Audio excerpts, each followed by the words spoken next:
Welcome to Product Tabs for the WooCommerce video guide. This video covers how to make a product tab with a table from CSV in the Product Tab plugin.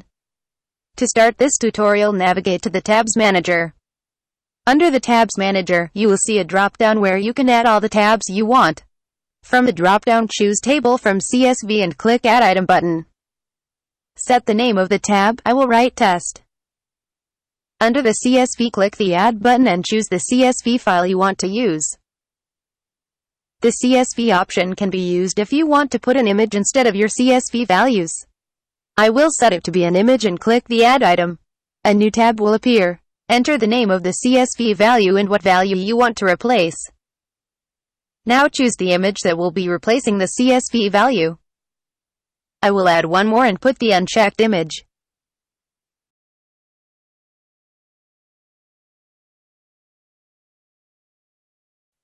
Now, if we want it to show only on one specific product, we will go to the Display Condition option. We will put the condition, so, is single, and after the ID of the product. Hit Save and let's go to our product.